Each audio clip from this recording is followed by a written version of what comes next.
I'd like to call this meeting to order. Roll call, please. Councilmember Silva, Present. Councilmember Villegas Walker, Here. Councilmember Garcia, Present. Mayor Pro Tem Cardenas, Present. and Mayor Jackson. Here. Well, the pledge led by Pro Tem Cardenas, and then our guest invocation by Pastor Darrell Maston of the Center Church of Imperial Valley. You guys join me in the pledge. Ready? Begin. I pledge allegiance to the flag of the United States of America and to the republic for which it stands, one nation, under God, indivisible, with liberty and justice for all.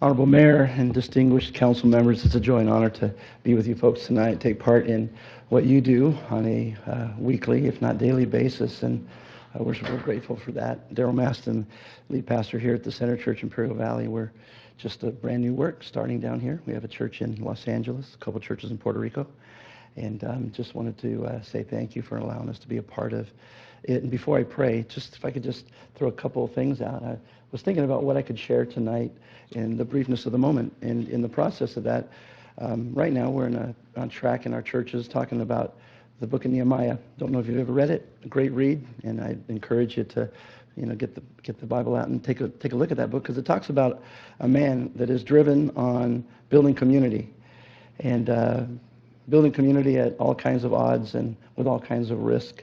And in the process of building community, he experiences all kinds of things: fatigue from the laborers, antagonism from those that don't want him to build. And through the process, two things happen to come through the story. The first one is that he continually checks his heart and always makes sure that his responses are from his heart and not from just kind of trigger. And so that's a wonderful thing for all of us, myself included. I think that what we do is very similar in church work and city work and county work with regard to building community. And so I'm constantly doing that. The second thing that Nehemiah does very, very well is that he continues on the process. And it's interesting how there's lots of distractions that can always come up. But Nehemiah's focus continues to go forward. And in the process, dealing with the distractions, dealing with all the other things that he would face. And so my prayer for you folks tonight, and the guests that are here as well, is that we could stay focused and build community. And I believe that's why you're in these roles, and the desire to see a better El Centro. And I appreciate all of you for what you do, and appreciate the opportunity to be here tonight and just to share a few words and to pray with you. So if you bow your hearts with me, I'd love to pray.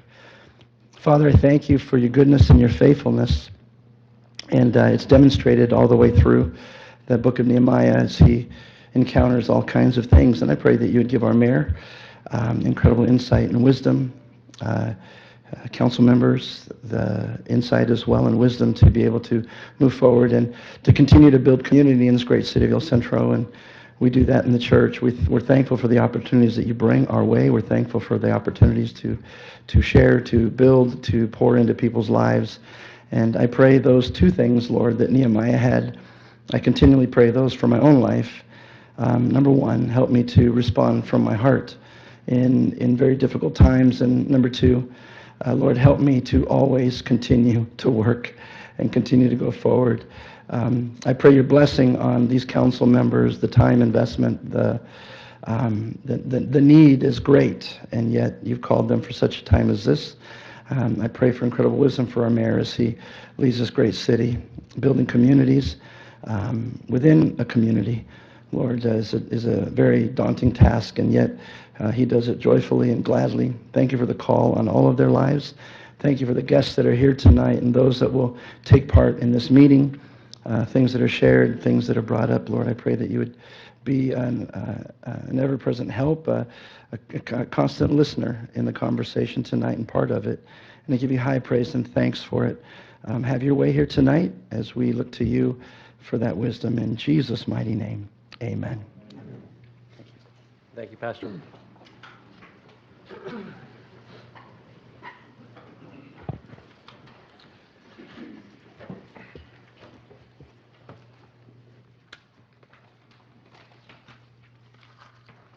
Next, we'll have our report for closed session from our city attorney.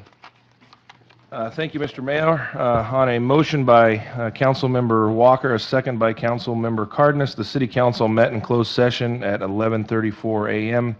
All council members were present except Councilmember Silva, who arrived at 11:37, and Councilmember Garcia, who arrived at 11:40.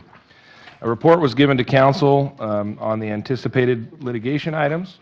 There's no action to report, but direction was given to staff. And with respect to the City of El Centro et al. Versus David Lanier, a report was given for information only. No action was reported, but direction was given. And then it is also my recommendation that at the conclusion of this meeting, we will need to reconvene into closed session to address an item of anticipated litigation. All right, thank you. Okay, next we'll have presentations and announcements by the mayor. First, we'll have a presentation for our special event sponsors and recognition. What I want to do is we have 6 businesses that I'm going to call, and then if you can come up, we'll recognize you all together, and if anybody would like to speak, we could do that also. So first, I'd like to call Entravision. If there's a representative from Entravision. Erickson Hall Construction. Imperial Valley Mall. Somas. Silver and Wright. And Sun Community Federal Credit Union.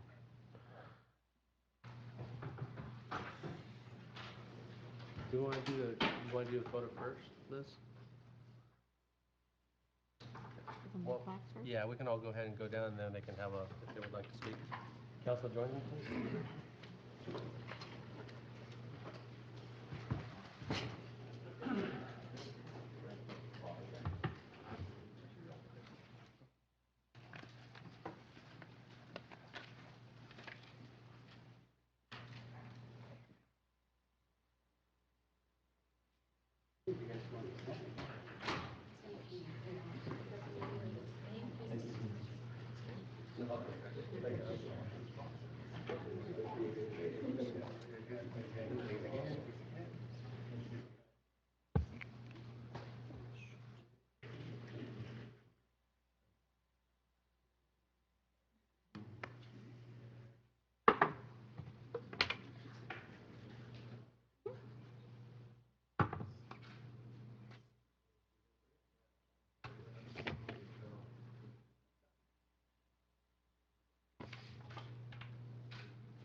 I think it's important to know that our special events programs that are supported by these businesses and other businesses throughout the city, it's important to know that we wouldn't be able to do a lot of these programs without their assistance and without their partnership.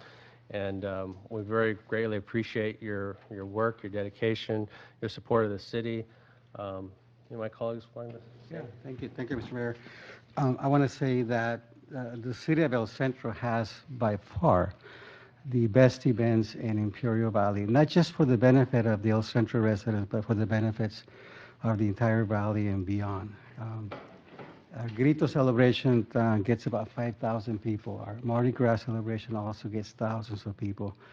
And obviously, that's the work of staff that works tremendously in putting these events together, but also, as the mayor has indicated, our sponsors and being able to minimize, if not eliminate, the amount of taxpayers' money that gets invested into these community events, I think is a tremendous contribution and that benefits everyone. So, Eric, I still see you here. Those of you that are here, thank you so much for what you do, and please continue doing that. Yeah, I just briefly want to thank you as well. You know, it's just really a testament to the spirit of our community in terms of your donations and your efforts. I can't say enough how much I appreciate our staff. They're very resourceful when it comes to these types of events. As you know, they're very expensive, but everything that Liz does as far as coordinating the events is just a win-win all around. But we couldn't do this without your support, so we do thank you very much for all that you do. Thank you. I'll just echo that, and, we're able to leverage the dollars very, very well to the betterment of our community, and so I hope that each of you appreciates the fact that you've brought a smile to someone's face at these events and have just really added to the quality of life in this wonderful community, so thank you. Mr. Garcia? I also want to say thank you to all the sponsors. Obviously, it takes a lot of hard work and dedication from the city staff to make these things happen, but it requires sponsorship from the community at large and local businesses to really bring the community together. And I've been to a lot of these events, and the turnout and the amount of families that enjoy this is tremendous. We have people coming in from all different cities to see our special events. So thank you again, and hopefully we can continue that in the future. Thank you. Yeah, I think one of the points that Cheryl made is quality of life, and to be able to put on these events for our citizens is greatly important to us as a council and as a city, but unfortunately, as most cities, we don't have the endless pot of money, so we definitely need the support of our community and our businesses, so thank you very much. At this time, I'd like to do we have a representative for the fair housing? Yes. Oh, great. There you are. If you'd like to come up, we've got city proclamation I'd like to read, and then we'll get some comments. You can go to the... so this is National Fair Housing Month for April, and I have a proclamation for you.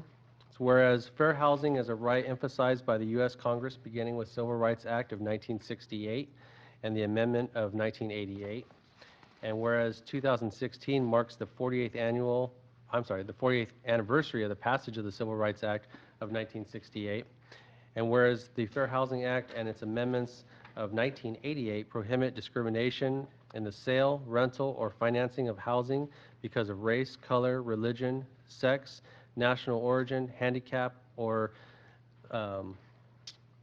familiar status, and whereas the City of El Centro has participated in the Community Development Block Grant Program and has made a commitment to equal housing opportunities as a condition of life in our community, and whereas the City of El Centro supports and advocates for equal housing opportunities as these rights are vital to ensuring community wellness and quality of life for our residents. Now therefore, I, Jason Jackson, Mayor of the City of El Centro, State of California, do hereby proclaim the month of April 2016 as National Fair Housing Month in the City of El Centro.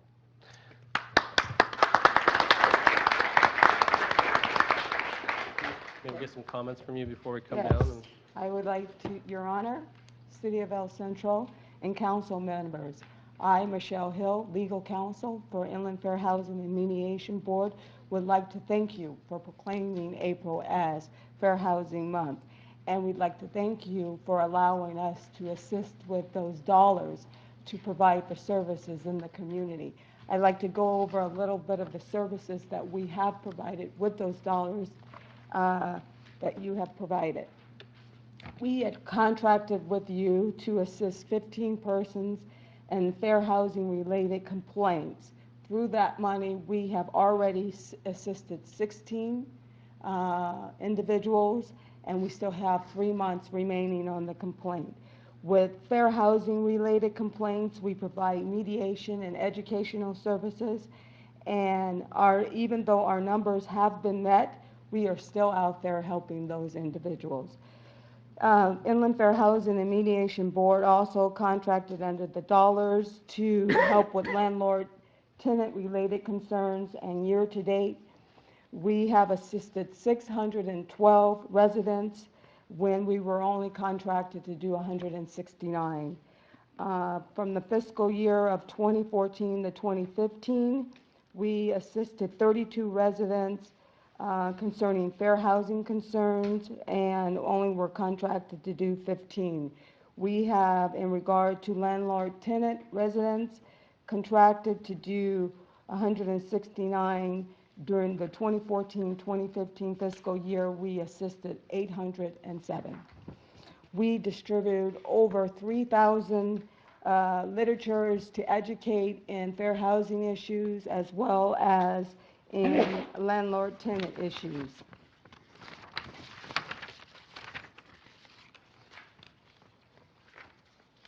We have now started attending the Imperial Valley Homeless Task Force so we can help out and become more aware of what those needs are.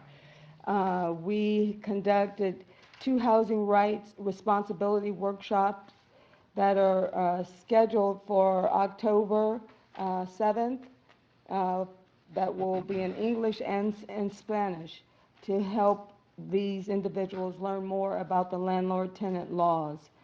We participated in the, actually, we hosted a booth outside of our office at the annual Fair Housing Month and participated in the La Tour de Eighth event that was put on by the city.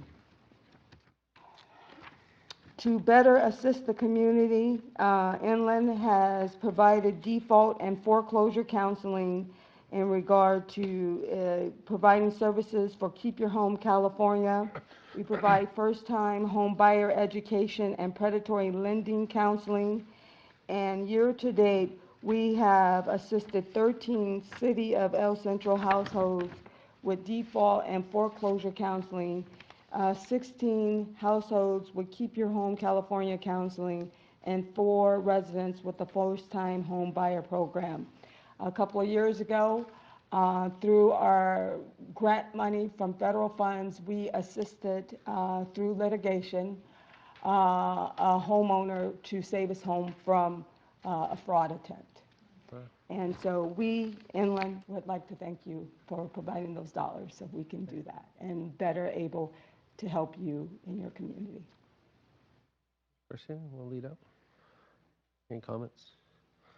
Yeah, it's just great what you're doing for the community. I'm very pleased to hear that you're working with the Homeless Task Force. That's definitely been a concern for the city, and anything you guys can do to help.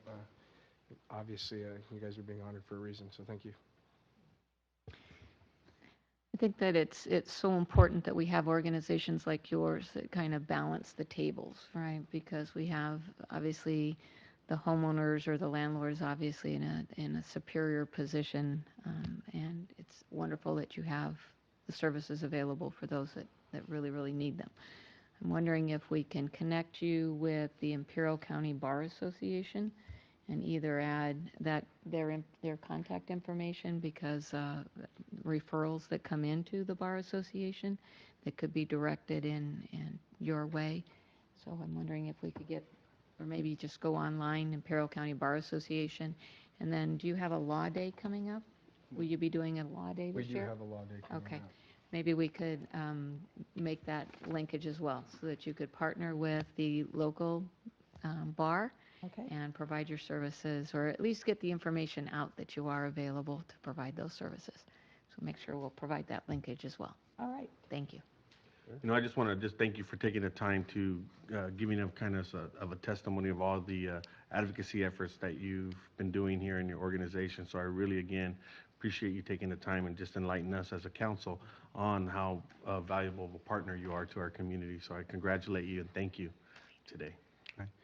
And likewise, I want to thank you for basically providing a voice to some people that do not have a voice and do not understand the systems and being able to protect themselves. So thank you for what you do for our community. I also want to tell you that the numbers that you provided are very meaningful to me, because honestly, when we have our discussions on the distribution of CDBG funds, we always look at that money that gets aside for fair housing, because we don't really understand what the value of that is. So I think reminding us what the value of that is very important for me and probably for my colleagues to understand that that's a small investment to be able to provide protection and fair housing for our citizens in El Centro.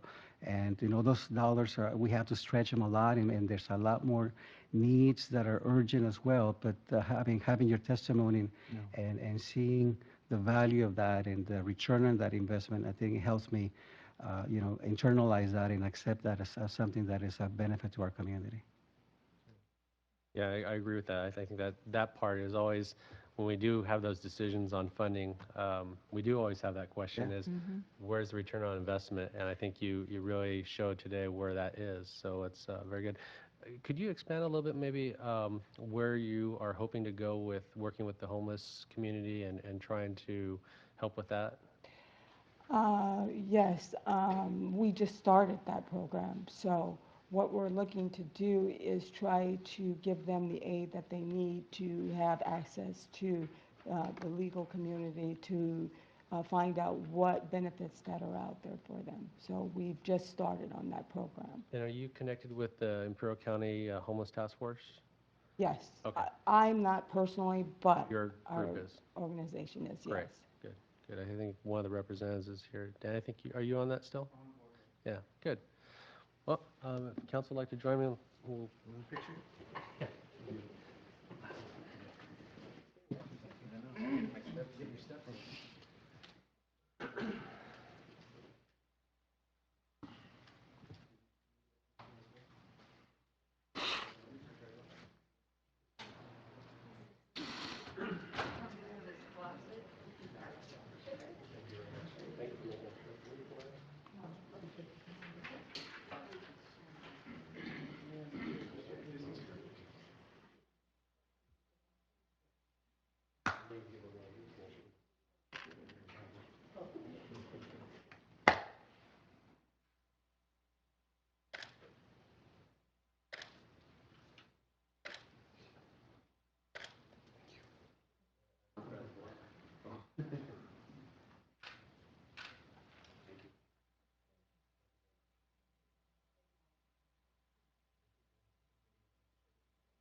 Okay, next we have a scheduled public comment. These items appear under the section that has been submitted, a written request to the city clerk for a minimum of 1 week prior to our regular meeting for their opportunity to address the council. This time I'd like to call Superintendent Renato Montenegro and his little posse that he's got here. Montaño. I'm sorry, Montaño. Sorry. I don't know. No, it started with an M. Yeah. No I'll problem. pay for that later, probably. Yes, you will. To speak about your Measure K. Thank you, Mayor Jackson and members of the City Council and El Centro City staff for allowing us an opportunity to address the council and members of the public and share information regarding Measure K. With me this evening is Assistant Superintendent with Central Union High School District, is Arno Preciado. Parents and members of the school community that are very, very interested and very involved in this measure here. We have Mr. Alfredo Negrete and Ms. Monica Lepe Negrete as well. So it's a tag team effort this evening. I will be addressing a few slides, and then Mr. Preciado will come up and address the last couple of slides on this presentation. We'll try to be as brief as we possibly can, understanding that we are on a time limit here, but certainly we'll be available for a Q&A and entertain as many questions as the council has. So first of all, we'd like to share with the council that during our board meeting in March, the Board of Trustees for the Central Union High School District unanimously voted to place a measure on the ballot for June 2016. This has been named Measure K, and it's specifically for the purpose of repairing some of our classrooms and also ensuring that our classrooms are safe for our students and members of the public. Ultimately, what we want out of this effort is for our staff members to be able to prepare our students for universities and college, and also for them to be able to compete for 21st century jobs. So ultimately, that's what we want to do. At this point, we don't feel that our facilities are equipped to properly prepare our students then for college and career readiness. Can I monitor it from here, or will you be? Yes, okay. Thank you. Perfect. So why is it that we are placing this measure on the ballot? with such urgency in June, and that is because we've conducted a very comprehensive assessment of our facilities. And what we have found, folks, is many of our facilities, particularly at Central Union High School, are more than 70 years old, with one of the facilities being as old as 102 years old. I'm sure that if I were to poll the council and members of the audience here, we do have Spartan alumni that would attest to this. There is one facility there that is over 102 years old, and the bottom line is that some of our facilities are deteriorating. They have deteriorated over time, and as much as we attempt to repair and modernize them, there's only so much we can do, and we don't feel that the facilities are adequately providing the education that our students so deserve. The second reason why we are placing this measure on the ballot is because as technology improves over time, so should our infrastructure. And because our facilities are so old, we are unable to enhance our infrastructure, our technology infrastructure, to be able to prepare our students for their careers, college and careers. What we heard from our community, because we did canvass over 400 members of our community via a survey firm that we contracted with, is that there is a need for our district to better prepare our students for vocation and career education programs. Specifically, our community is asking that we increase the opportunities for our students. Currently, we have culinary arts, law enforcement, health and dental programs, computer networking, business, technology programs, welding programs, woodshop programs. And while we do a great job at implementing some of these programs, there's a need for us to enhance our technology and also expand some of those programs for our students. So we believe that if we do enhance our facilities, that we will also increase the opportunities for our students as they go beyond our high school system. Now, I mentioned earlier that we did a comprehensive assessment of our facilities, and these are some of the projects that we hope to address with the funds that could potentially come in with our bond. Now, at this point, the bond that we're placing on the ballot falls under Prop 39 regulations. This allows for us to ask for up to $30 million from our taxpayers. This would address a fraction of what we have identified as facility needs in our district. What we're hoping for is to essentially get in line for potential state matching funds.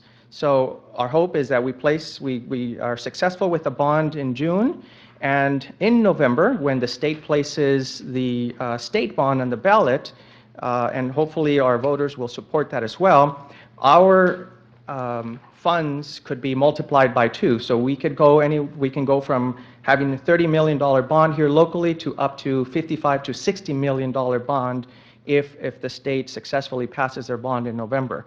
Again, this will ideally then address a lot of the issues that we have identified in our district. Arnold has more information, but if we were to add up all of the projects that we have identified in our district and the cost that would be involved, it could range anywhere between $65 to $70 million that we would need to address all of the facility needs. So again, I'm not going to go through this list of items here, but it's pretty self-explanatory that some of our facilities are deteriorating over time. Okay.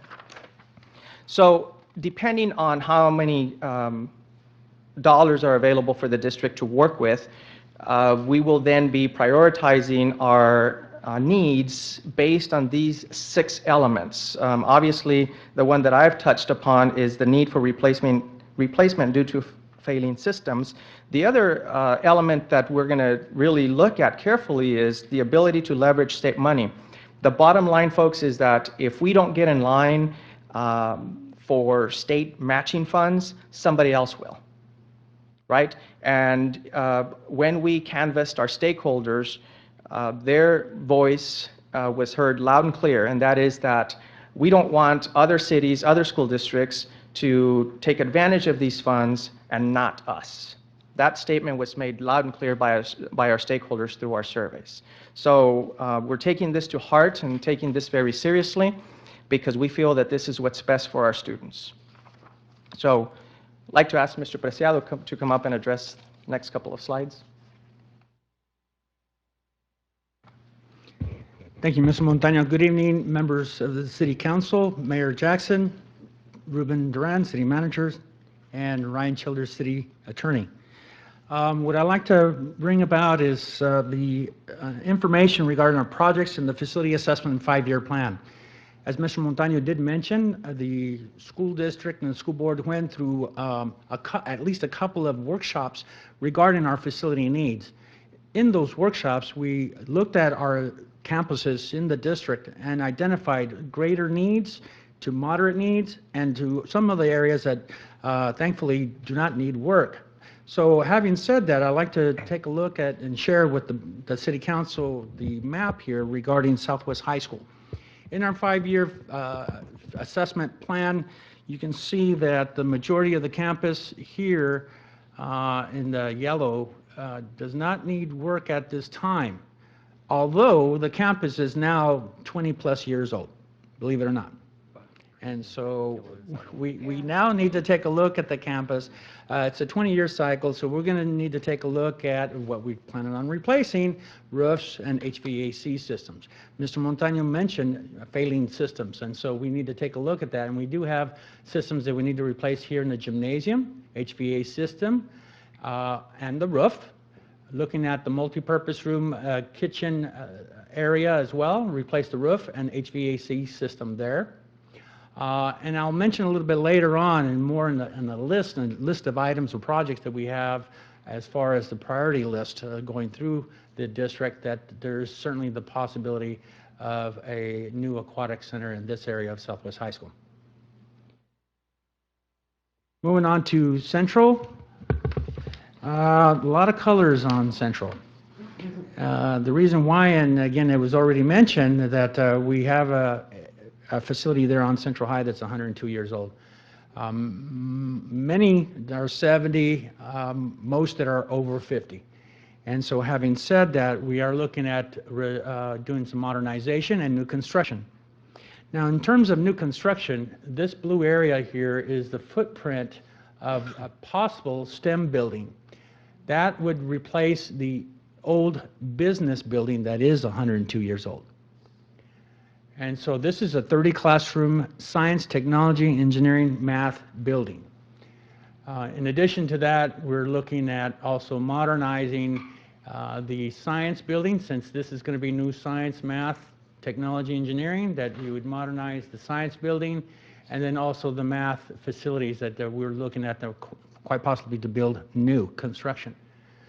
Having said that, there's also the possibility that we move out the relocatables that are up against the football field. All right? Except if you do that, it's not going to be as dramatic for the horse to run out. That could be a possibility, but we'll take a look at how we can make that work. This is Desert Oasis High School, and at Desert Oasis High School, we plan on bringing in new facilities. In fact, this area here, we're calling our new Phoenix Rising program campus, which we're bringing in 2 modular buildings as well as restroom facilities. In addition, the Desert Oasis High School does not have a lunch area or a facility where students can receive their lunch, so we plan on putting a diner here in the middle of campus so that our children can have meals similar to, if not better than, what we have at our comprehensive high schools. So we would be bringing in those meals, but at least there's a facility, a warmer, a lunch line that students can come in and receive those meals. Again, going back to the list of possible projects, you can see that at Central, I've already spoken, but I would like to mention again, our new science, technology, engineering, and math facility, upgrading the science building, upgrading existing math building with the possibility of building that new. At Southwest High School, talked about the gym, multipurpose room, roof, and HVAC, and the same thing in, well, I mentioned the gym and multipurpose room roof and gym and multipurpose room HVAC. In addition to that, we'd like to do some concrete replacement repairs so that we can also have some drainage on that campus. We have issues with drainage, and again, I've already mentioned that it's over 20 years old, and so we want to take care of that as well. Replace tile or put in new, if it's possible, in areas. Paint the entire campus, and then, of course, I've already mentioned the aquatic center. At Desert Oasis, again, the listing there, 2 modular classrooms, restroom facilities, and the campus diner. All right, what is this going to cost? Usually that's the bottom line, right? Sometimes the question comes up. Well, Mr. Montaño already mentioned that the district is preparing itself and placing itself in a strategic manner in terms of trying to match possible state funds into the future. Looking at the list of projects, looking at the other locally funded projects as well, for a state share of $20 million, we would have to put in 18. New construction, in terms of the current school facility program at the state level, new construction is a 50-50. So we would put in 50 into the project, and the state would put in 50 into a new project. For modernization, it's 60-40. The state would put in 60, and we would put in 40. So as you can see, there's a great benefit to, strategically placing the district in a position where it can and probably will receive state matching funds. Locally funded projects, as you can see in Southwest High, is about $8.4 million. Not all of that, but most of that would be designated for locally funding the aquatic center.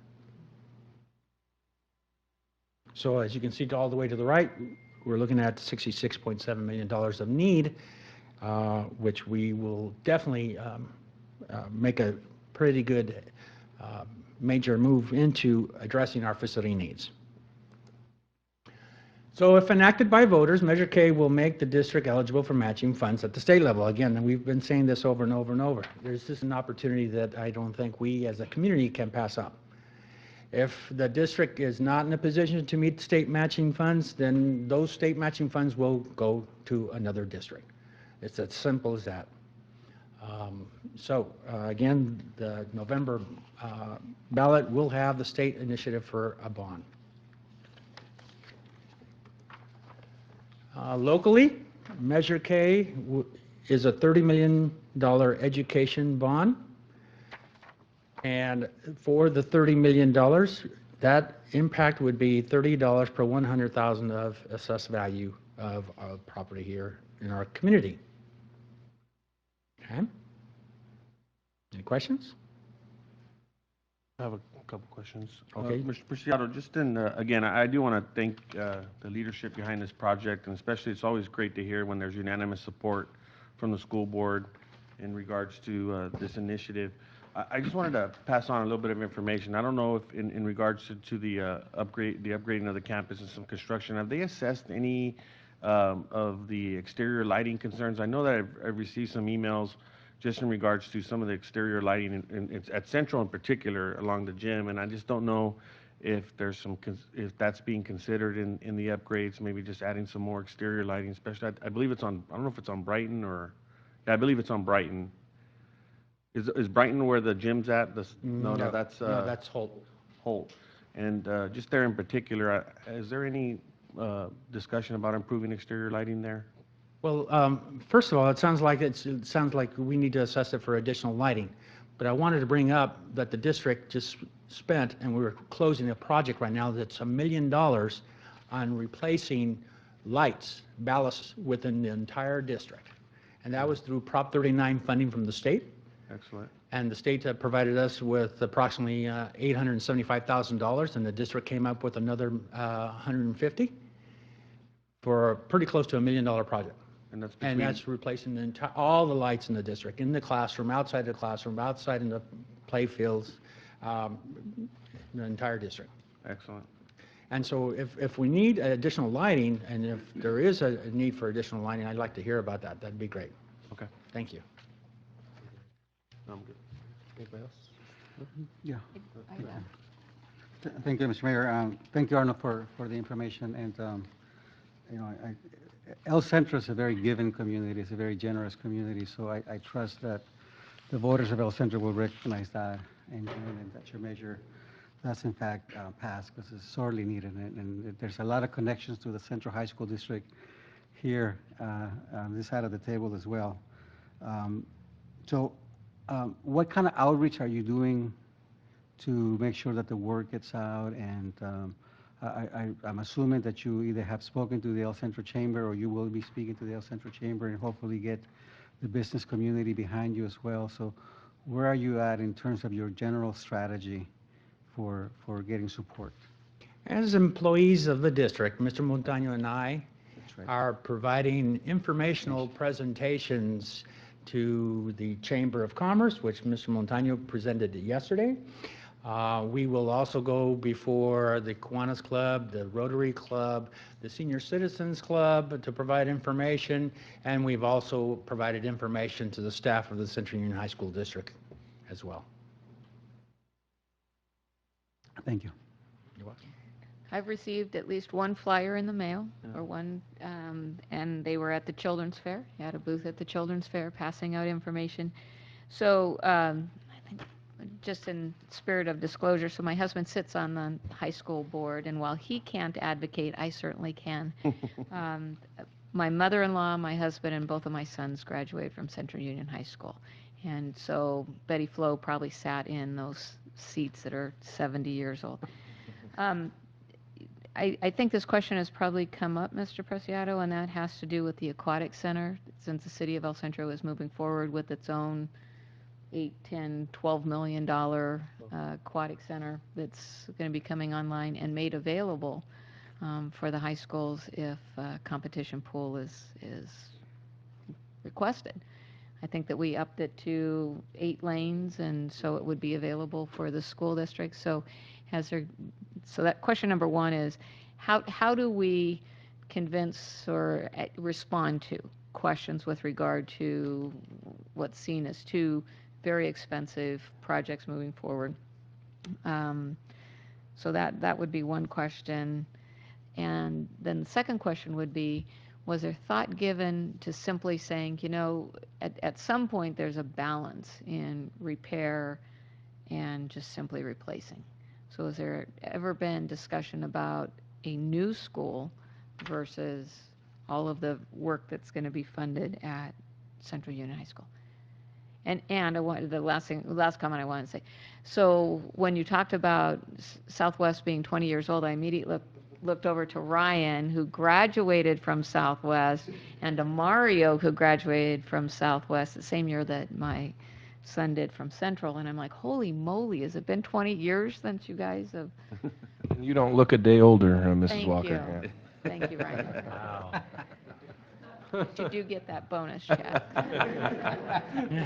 So, the Aquatic Center, how do we respond to that, Mr. Preciado? And then, you know, not that I would ever want to see it go away, but I'm sure that there's plenty of folks that could find another use for Central because of its location for a lot of different things if we elected to move to another new school.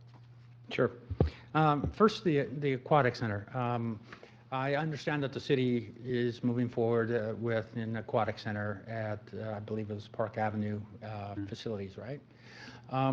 Having said that, certainly would entertain discussions and some collaboration, if it is possible, to see how we can coordinate our local efforts and community to see how we can utilize those facilities if it is so, if we're able to do so. Of course, I'd be speaking a little bit out of turn here because I cannot speak for the board and what their decisions might be, but certainly could move forward with some discussions regarding that.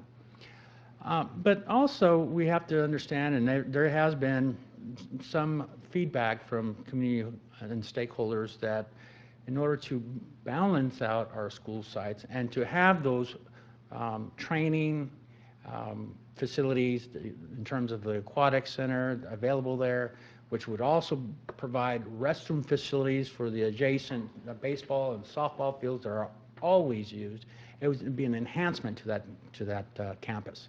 It would be an enhancement on campus. And then also, I don't know also that the visiting teams would also, and again, it's training, it's swimming, Right. it's just like any other thing. They would be practicing every day. Mhm. We'd have to talk about that as well. I think that it would really be in the best interest of our community to look at, would there be an option to build a training pool on campus and then utilize the competition pool for the meets?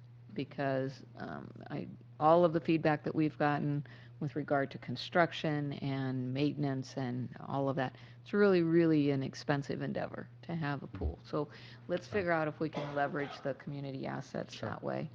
Can I just add? Yes, Because that did cross my mind when I was listening to the presentation, and I don't know whether there may be any plans, Arnold and Renato, to make that a public facility so that the public has an opportunity to also use it. You know, El Centro is growing, and I suspect that once we open our new aquatic center, it's going to be full. So, you know, having two public pools for our community to use, I think that'll be a benefit in the short term and the long term, and being able to provide two public facilities on opposite sides of town. Thank you, Mr. Silva. That's exactly what our plans are, is to make sure that it is available not only to our Southwest High School students, but also to the community at large. One of the things, if it is available at the state level, is the joint use grant program. And if there are funds in that, I'd certainly want to go and look for those possible grant funds that would help us to build that facility as well. I know that if there are funds at the state level, we could be eligible for up to $2 million. new campus versus? Yes, new campus versus repair or replace. Current enrollment at this point in time, at school level, is about 4,120. Over the next 5 years, we're probably going to hit upwards of 4,400, if not a little bit more. The increase in capacity at Central Union High School will help us to address 5-7 year stretch. Looking at it out a little farther, that's when we will probably take a look at a new campus. If we look at a new campus at that time, obviously we assess that projection every year. Having said that, if there is a possibility and a need for a new campus, we'll be taking a look at that.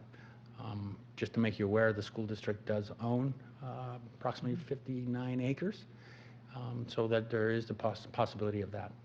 The reason why the school district hasn't moved forward with those plans to build a new school is because of, as you well know, development has greatly slowed down in our community, especially over the last 5 to 7 years, which means housing has dwindled, so has the increase in capacity and yield from those houses to generate students. And you had one? Well, the last thing I want to mention is that I will be going to Sacramento next week, and have specifically requested a meeting with Assemblymember Shirley Weber to talk about educational needs in our community. And both in terms of just what can we do to strengthen our graduation rates, how do we get more funding as a disadvantaged community for our vocational education programs. So to the extent there are materials that I can take with me, because I'm meeting with her and other members of the delegation. So that would be really very helpful if I had some speaking points or some things I could leave behind while I'm up there next week. Great. Thank you. That'd be great. Thank you. Any other questions? Okay. Okay, well, election day is on June 7th. And the last day to register is May 23rd, so. Okay, then. Can I just make a real quick observation off topic? So on this side of the table, you have 1, 2, 3, 4 former Dancing with the Stars contestants. You have the defending champion That's true. from last year's Dancing with the Stars, and you have this year's contestant with Dancing with the Stars Hey. in the audience. And I'm married to a former. And you're married contestant. to a former dancing master. Are you trying to say that Arnold needs to be the next? Yeah. I think so.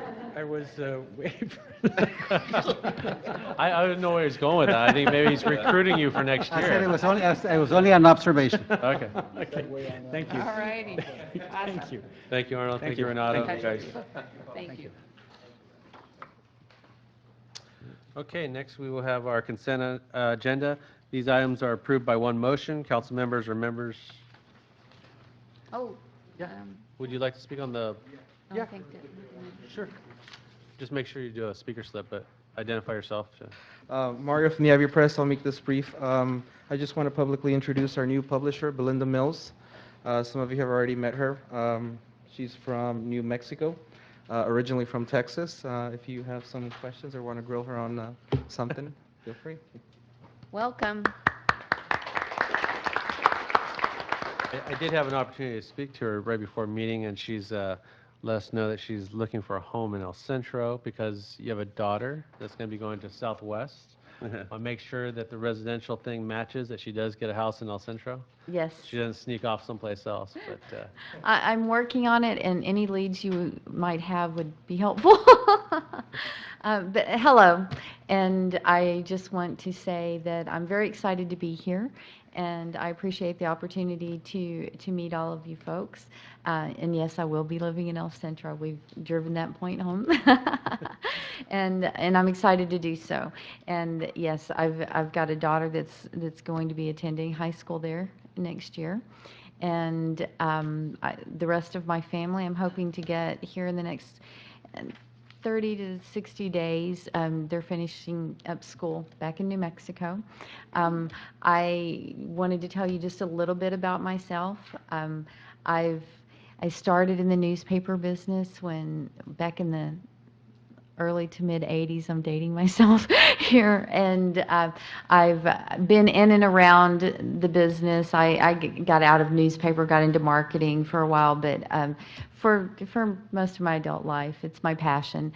I started in this business as a writer, and I was the editor of a weekly newspaper in Texas for a while, and then I went to the dark side and got into advertising, and have been there ever since, or had been there ever since. And I'm welcoming the opportunity to be a publisher, so I can work with both sides of the Berlin Wall, as I always have put it, between editorial and advertising. I came here for a visit a couple of months ago and was so impressed with the opportunity, the growth, but most of all the people here. And since I've been here for 2 weeks now, and I've found people here very welcoming, and my first impression was dead on. And I think this is a good fit. I come from an agricultural background, and this was just a good fit for me and my family, and I'm very happy to be here. So, and thank you for allowing me to speak. Welcome. Thank you. Welcome. thank you.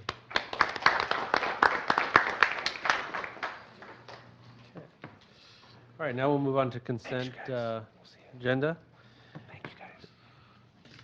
Is there any items from wishing to be pulled from the public? There is none from the council. Okay, we'll be looking for a motion to approve consent agenda. Wow, I'm having a tough time today. Consent items 4 through 19. Oh, what happened to our screens? Our screen switched. Okay, we have a motion by Garcia, second by Silva. Please ballot. Passes 5-0.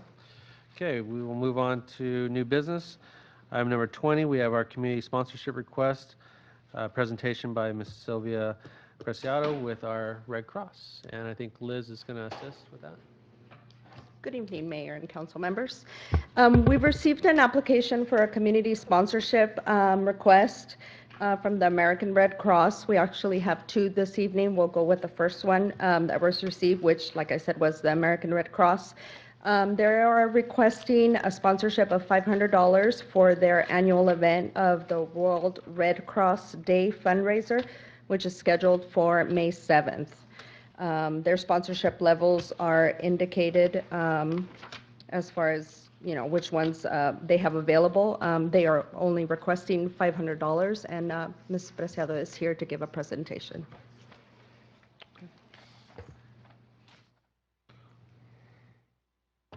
Good evening. Thank you for having me, Liz. Thank you for the introduction. I am your Red Cross lady, have been for the past 15 years. I'm a resident of El Centro, formerly from Calexico, but El Centro has been my home for almost 16, 17 years now. But I do serve as the Red Cross lady. I serve the entire Imperial County, and at times have served our other neighbors in other states in national responses. But today I'm here before you requesting sponsorship. Just to give you a little background, and some of you did receive information on where we're at with responses this year only with the Red Cross. Currently, we have 32 responses that we have had our team of volunteers. There's only 2 paid staff members here in Imperial County, and we have a very loyal team of 64 volunteers. I'm talking, we have actually like maybe 120 volunteers on the rolls, but 64 who are currently and consistently, loyally, faithfully volunteering. This can be with responses in the middle of the night, with teaching or going to outreach events. We do have one person that is currently deployed, assisting with the Texas disasters, but now with technology, it makes it very easy to deploy virtually. So this person doesn't have to leave his home, but is responding, comes to the office and handles cases, processes cases, uploads their cards. They go to the center, the shelter, and they receive their cards. Just discussing prior to coming in here, we were told because of the impending a storm that's coming up, that's going to double up and complicate that response, which we don't like. We would love to be out of business as far as not having to respond as maybe I saw our police chief and our fire chief here earlier. We would love to be out of business and not have to respond to disasters. However, the reality is we do. This year alone, the Imperial County Service Center, the Imperial Valley Service Center here in Imperial County has responded to more disasters than we have in many other years within a shorter time frame. As I did state earlier, we had 32 responses. That is 159 persons that were assisted in responses. It may seem, some people say, oh, it's just their garage, that's all that burned, or that it was just a small kitchen fire, but it's never a small fire. It's never a small incident. That could have been the last of their groceries, or sometimes people, the reality is, and it could be someone like you or I that cannot come up with a hotel stay for a week's time because they have to have work done. Here in El Centro, to humanize these 32, in El Centro, your constituents, we had 12 responses. The city of El Centro had the highest number of responses. We read our Ivy Press, and we see sometimes, or, we see, why didn't they call us? We're like those, the neighbor lady down the block, why didn't they invite me to the party?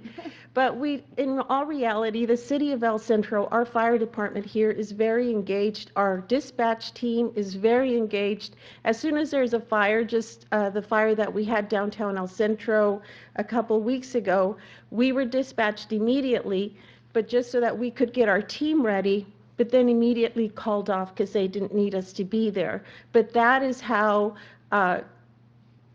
quickly your dispatch team, which was just recently recognized, is already quickly ensuring that we are on scene as quickly as possible to help a family if needed, or our firefighters and our responders sometimes, whether it's providing them with water, Gatorade. So 12 responses in El Centro of the 32, that leaves the others that we have in Ocotillo, we had 3. Calexico, we have 8. Nyland, 3. Hopeville, 1. Imperial, 3. Calipatria, 2. And Brawley, 1. And we know that in all the cities, there's more fires that occur that we're not called on. We cannot self-deploy. So for that, we're very grateful that we have an excellent dispatch team here locally. That is the disaster end of things. We don't like to just focus on that. We like to focus also on the very wonderful things that our team is doing.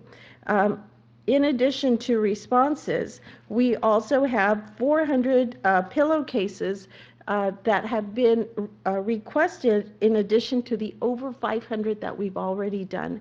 Well, what is a pillowcase project? The pillowcase project is directed to children in grades 3 to 5, and we go to the schools, and it's like major mayhem and craziness because you're talking about 3rd to 5th graders. They just want their Disney pillowcase. And what we're teaching them is how to prepare for a disaster. They are our best messengers because they will go home and tell their parents, why are we not prepared? Why don't we have water? Where is our water? Where do you keep, our supply of food for 3 days?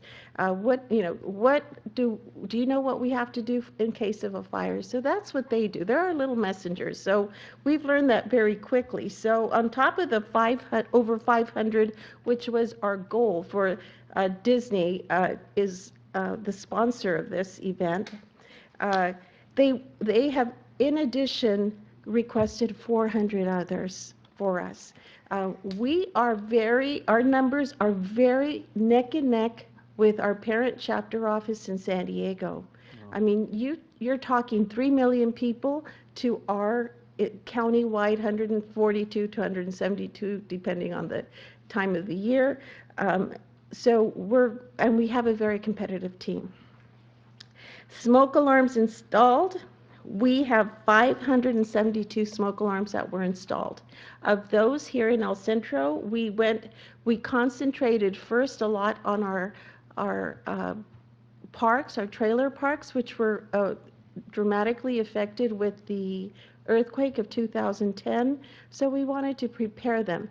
They're warming up now. It's just, you see people with Red Cross vests and they say, we don't want you to come into our house. Now we actually have a dedicated line for the smoke detectors, and we have at least 3 messages every morning when I come in, people wanting us to go to their home to install smoke detectors. Smoke detector program is not a income-based program. None of our programs are income-based. So we have our team that is kept very busy installing smoke detectors.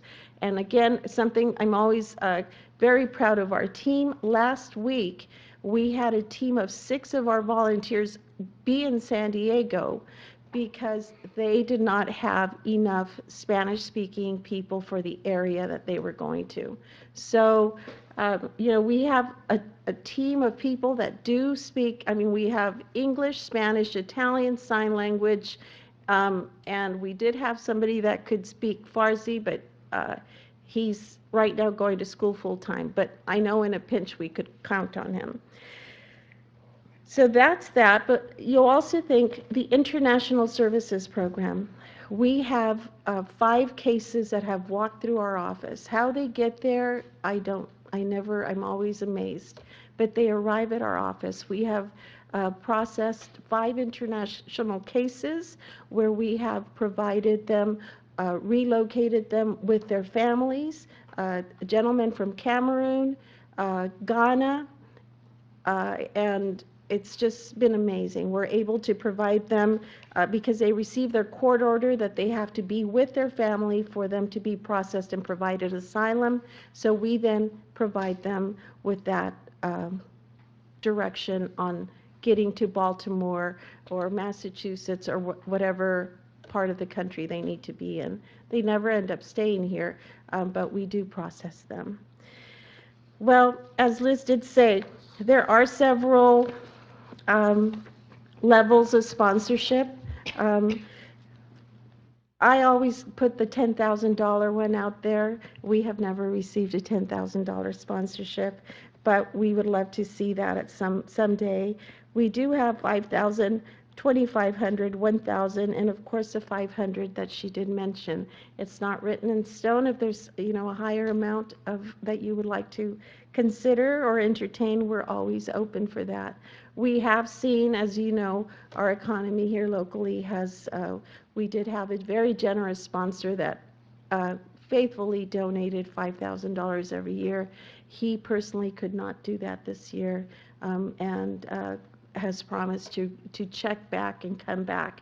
But we do, this is how we pay for these numbers. They're not just numbers to us, they're very humanized statistics of disaster claims that we are processing. It may seem like a small number, but when you think about the people that we've helped, we provide rental assistance, their first deposit. We provide clothing, food, containers. We are trying to provide as much as we can. We're not long-term recovery. We are providing for their immediate needs. Part of that is very important. Also, we do sometimes, Arnold is no relation, Arnold Preciado. He just likes to say that he is my baby brother because I am older than he is, though he has more gray. But we do, when he was working with the foundation, the Education Foundation, we contacted them, and our students here in El Centro were always very well taken care of so that parents could stretch their dollars for, that we provided to them. We do provide them with a credit card so that they can work however they want to use that money, whether it's, supplementing the first month's rent that we're already providing them with, or a deposit if they want to use that for first month's rent, and we provide the deposit. It's one or the other. Sadly, here in El Centro, we have even provided funeral cost assistance in a fire that we had 2 years ago with the mom and the little boy that passed away. So that we never like to have to do, but we're always glad that we can do that if needed. Does anyone have any questions? Do you want to volunteer? Jason, again, he's he's one of our he's a donor. A lot of people don't know. Like, everybody thinks he's such a grump and everything. But no, I mean, I like to think that he comes, and this is even before his beautiful fiance. But I like to just know every time we receive a check, it's very heartwarming because we say, somebody thought about us today, and they wrote a check. So, thank you. Mr. Mayor, is the plan to handle this under two different motions, or is just going to be one motion in regards to We'll take them separately. We're going to take them separately? Yeah. Okay. Questions or comments or motions or anything? I wanted to thank you, Sylvia, for being here to remind us of the just amazing work that the American Red Cross does in our community. I mean, I know that I've been to events where you have provided just amazing amounts of information, talking about the importance of sheltering in place and the availability of the smoke detectors and that. I've also been on site with fires that Red Cross has responded to, and you guys are just such a calming influence. I thought about you a couple of times when we had those horrific events now, the earthquakes in Ecuador and also in Japan. And I thought, how fortunate we are to have the Red Cross here in our community to help us in our time of need. And thank you. And that's one of the things I'll say, we go and we're knocking on everyone's doors. I'm going to share something that was, and I had to almost pinch my volunteer not to say anything, because I say composure is everything. But we were at a business, and it was one of our big solar businesses, and the gentleman, very nice, gave us a tour of the plant, and we were excited because we thought, oh, we're going to get a donation. But he said, as he goes, well, darling, Red Cross is just not as glamorous as other events. And we know that. Disasters aren't supposed to be sexy and glamorous. But he mentioned an event, so I just looked at it was Norma Schoonover. So I said, oh, please don't say anything. Yeah, because she's very vocal. But so we walked away, and then she goes, well, he can call the event that it was for. It was mariachis. She goes, he can call the mariachis if he needs us. And I said, no, he can still call us. But we know that. We're not flash and dash and glamour, but gosh darn it, we'll be there if you need us at any hour of the day.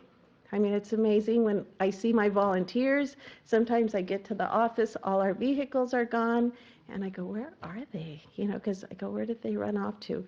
And they deploy. And we now have a vehicle in Salton Sea, and we did lose our Hummer last year, and we were very devastated to see it go. She was a celebrity, but we had to downscale because, again, she was getting a little old and needing a lot of attention, and so financially we had to let her go. And someone's happy to have her somewhere, I think in Louisiana, so she's getting her work done up there.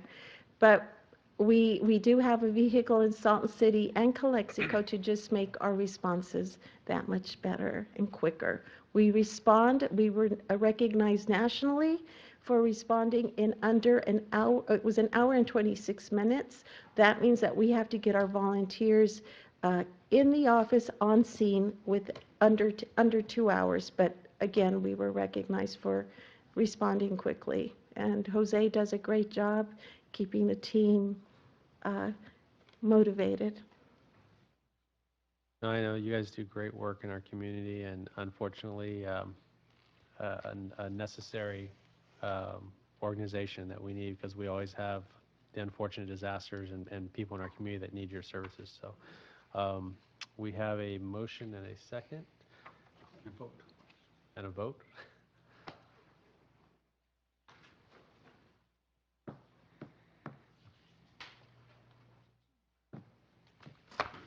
I can tell you it's 5-0, so. Thank you. Thank you. It's not coming up, but, We'll you'll see you be, on the 7th. and Thank I you think a very lot of us will much. probably be in attendance, as we Thank usually you. are. And to I'll support get with Liz to get the roll call list from you all to be there. And again, for any of you that are here, I did leave an invitation at the counter for you to take a look-see. And again, thank you always. I know I can always count on you. Ruben, you always take my calls or return them quickly. So thank you so much to all of you. Thank you, Sylvia. Thank you. Thank you, Thank Sylvia. you, guys. Okay, item number 21, Liz, or actually, I think Marcelo's taking that, right?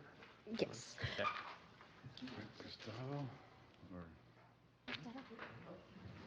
Or Marcella. There's like 10 names on here. Just two. Just two, actually three. Good evening, Honorable Mayor, members of the council. Marcela Piedra, Community Services Director, actually putting this request, and it's probably a surprise because this is a city department, including a request for consideration under your community sponsorship fund. And this is specifically for the benefit of our adult center, with specific emphasis on providing a $500 contribution to assist with transportation. I do have with me Gustavo Ibarra, which is our adult center coordinator, and we prepared a brief presentation for you on some of the services that we have available and that we're offering at the adult center, just to give you an idea as to what's being offered there for our senior community, and also to share with you maybe some of the trips that we have already done during this year, and hopefully, if we are able to receive this funding, do more trips before the fiscal year. And so thank you. So I'm going to ask Gustavo to come up and provide that presentation to you. Thank you.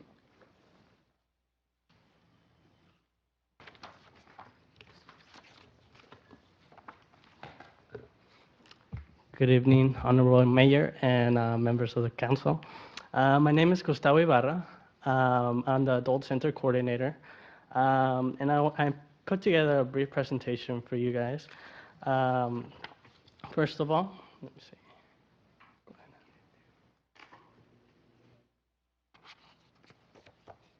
Okay. I think. All right.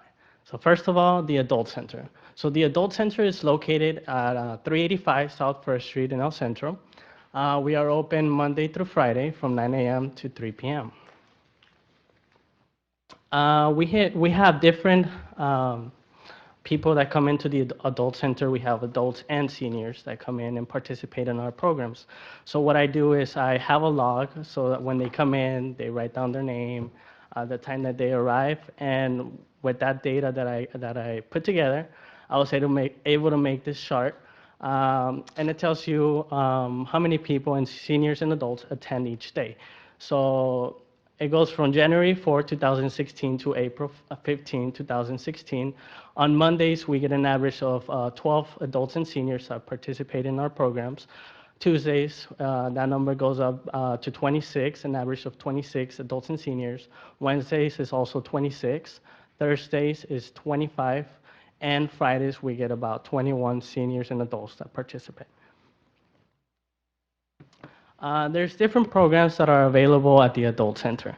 So I provided, which is a program services guide, and it tells you every activity that we have. We have from social events, which we just did the tea party. We had about 36 seniors and adults participants, and it was a wonderful event. We had music, tea party, we had sandwiches, they dressed up, they really enjoyed the tea party. We also have other celebrations such as the St. Patrick's Days, we have the Mother's Days, 4th of July. So they're different social events so that they can get together, socialize, and talk about different things that are going on. We also have meditative classes such as the yoga DVD instructional, and we also have the Tai Chi class. We have exercises classes that are at the Adult Center, in which I also teach myself and Jimena, my staff assistant. So they're just basic exercises that were taught to us by the University of California, something very simple. We also have the nutrition education, which the University of California helps us with that. Some of the upcoming programs that we're going to be having are, we're going to go ahead and start some arts and crafts classes for seniors and adults. We're going to have karaoke once a month, so maybe we're going to get Senior Idol started over there. You might hear about that. So Is that at night or during the day? that's going to be during the day. Oh, okay. So, but if it's successful, we'll make sure to extend it during the night. All right. And we're also working with a yoga instructor to start a yoga class. So I put together some numbers for you guys. The Tai Chi class that we have at the Adult Center, it's at $35 per month per person. So if 20 people wanted to attend at $35, that's $700 a month. For 1 year, that number goes to $8,400.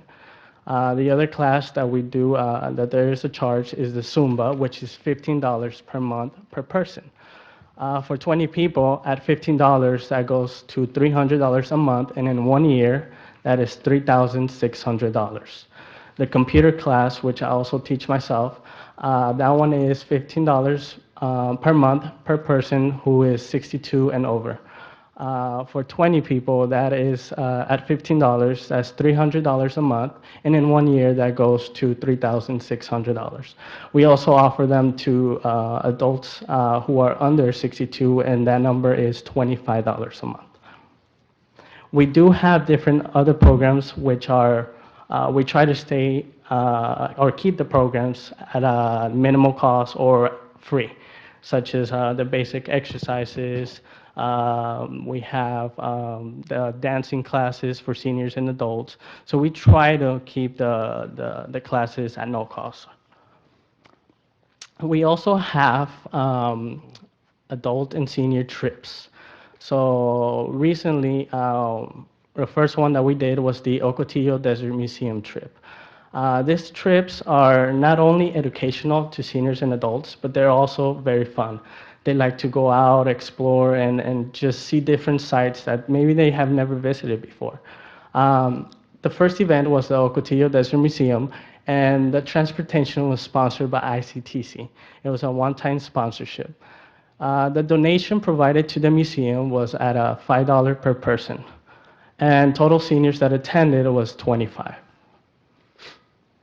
The next one that we had was the Pioneers Park Museum here at IBC. This one, the transportation was provided by ARC, and they have a $3 per person round trip. The donation provided to the museum is a $5 per person. Total seniors who attended was 15. The cost for transportation. The cost for transportation, right now we are working with ARC, and the total fee is a $3 round trip. So if we were to take 20 seniors, that's a total of $60 per trip.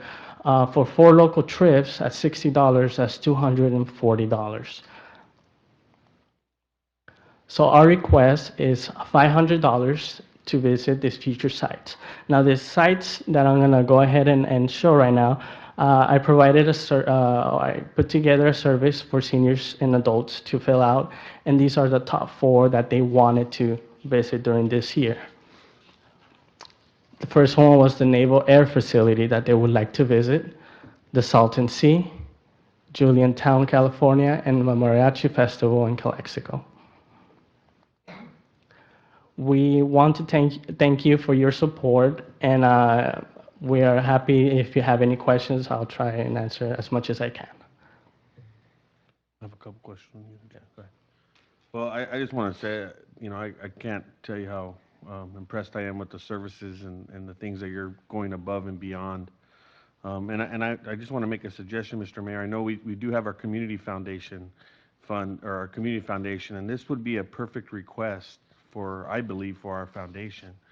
So, being that if we do approve this, it may deplete our entire fund for the remainder of the year, but I mean, these are the type of requests that I'm hopeful that we would see come before the community foundation to help supplement the other funding. So I mean, I think the presentation is awesome. I think it has a lot of merit to it, and I'm very confident that the community foundation will be supportive of the $500 request. But I don't know what type of timeline you're looking at as far as getting these funds or securing these funds. But I would encourage that we bring this request before the community foundation for funding.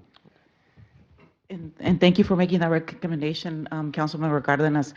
As you know, we're obviously trying to maintain any service or any program that we offer affordable.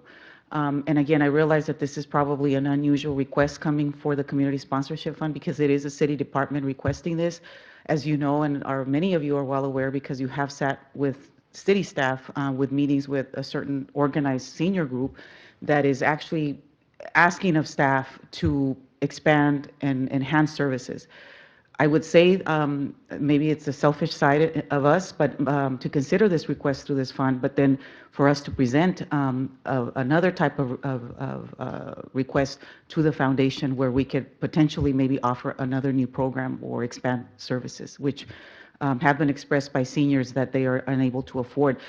That's part of the reason why we included the slide relating to the only activities that we charge fees for, to give you a sense of financially what the impact would be if the city was to fund us that 100% for only 20 seniors.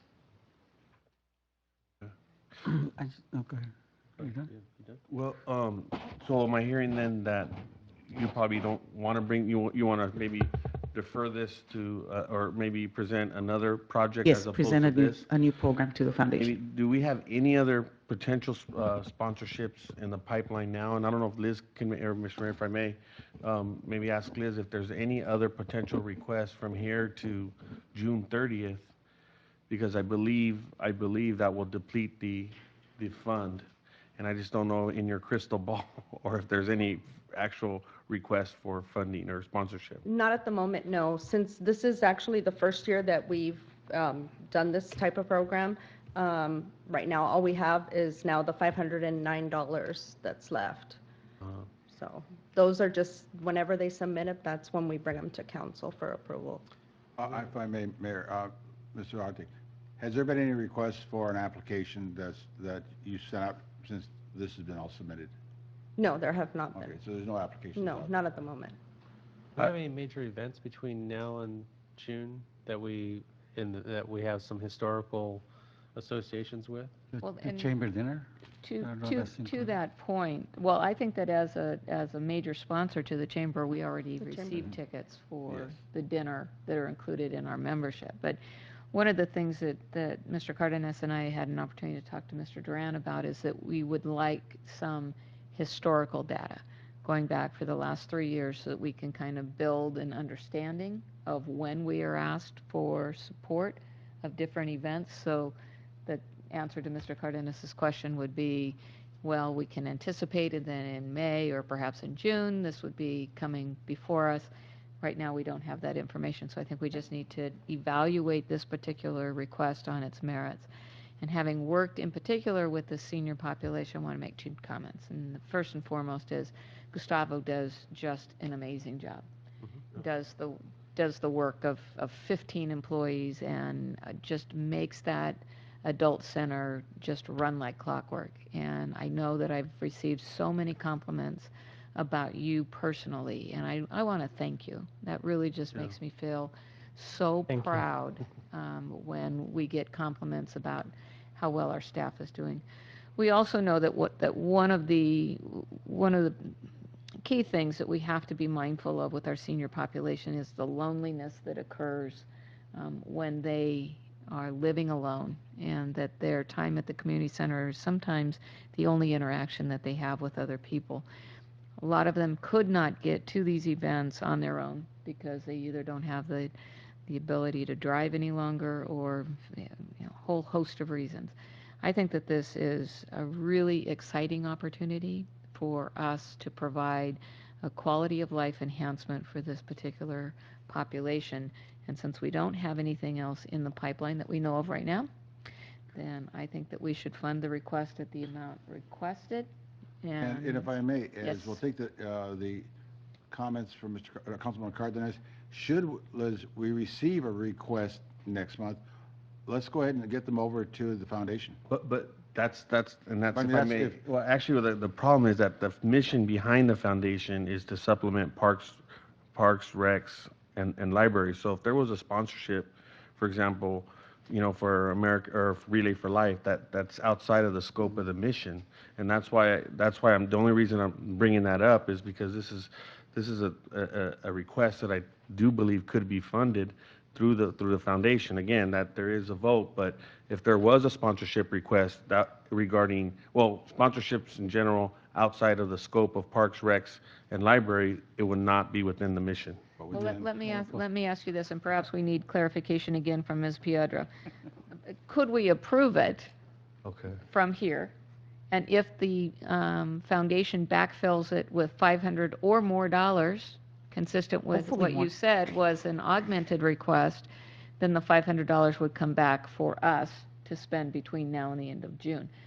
I think it's a timing issue. I think that if we have Okay. the opportunity to tell the adults, hey, guess what? We've And got he the can plan it. funding, we can start the planning, and I'm just a little worried of sending them on another application.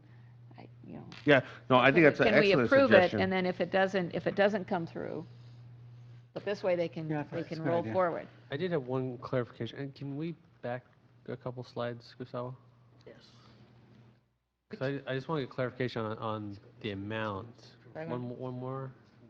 So, yeah, that one I think is it. So 20 people, $3 is $60 per trip. 4 trips is $240. And you want to fund 4 trips, but you're asking for 500, which would be 8 trips. Well, basically what we did is we provided you an example, and when working with ARC, and Gustavo can obviously expand on this, ARC only does Imperial Valley trips, and as you saw, one of the areas where they want to go is Julian, which obviously it's outside the Imperial Valley, so that would actually cost more. He's going to work with ARC to see, and maybe if we do in fact are successful in getting the $500, what he can do is go back to the seniors and prioritize, okay, do you guys want to go to Julian first? If that is the case, then obviously the charge will be more because it's outside of the Imperial Valley. The rest of the other areas they want to go to is within, Imperial Valley. So that's what we figured is going to happen. But if we end up going to Julian, it will cost more. And obviously, if I think that if seniors know that the city, or that we have the potential of not making them pay, we may end up getting more participation.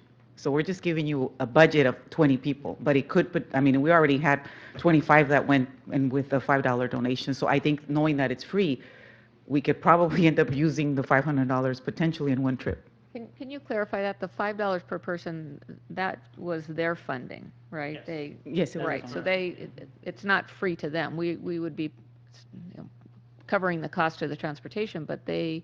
The They cost for pay. the museum, yeah, Right. it'll be out of their pocket. Is any thought, Gustavo or Marcela, to, rather than funding free trips, to maybe reduce what normally would have gotten charged, would have been charged to the seniors, so instead of $5, they only pay 2, and kind of stretch those dollars to be able to do more with it? You mean as far as the donation to the museum, we don't actually, believe Oh, me. no, I'm talking or- about, because in the past, when seniors have taken trips, they've been asked to pay a certain fee, correct?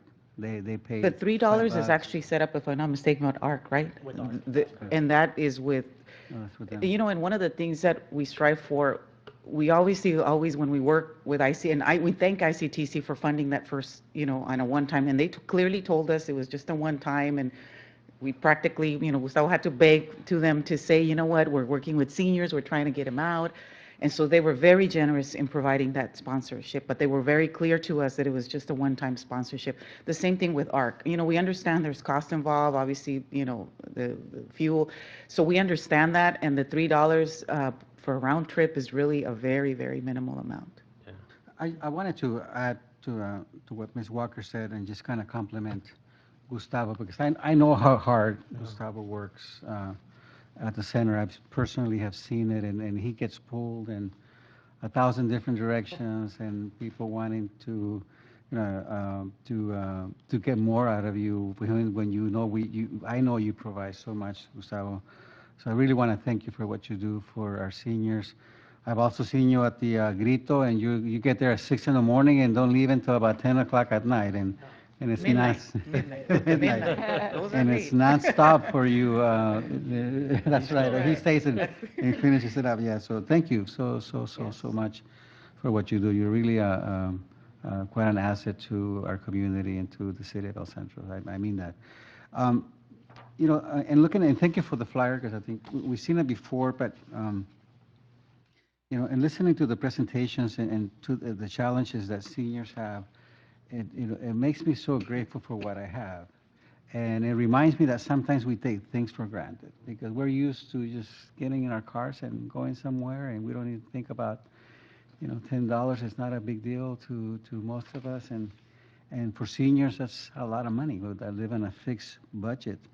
I talked to Mr. Duran before to get his thoughts on the possibility on the adult walking club, because I know we're charging $1 to eliminate that for seniors. So anyone that is 65 and over and is a member, registered member of the adult walking club, that those fees be waived. I don't believe that would have a tremendous impact on our budget, because I don't know how much money we collect by charging this $1 to seniors, but I do think that it's going to increase participation by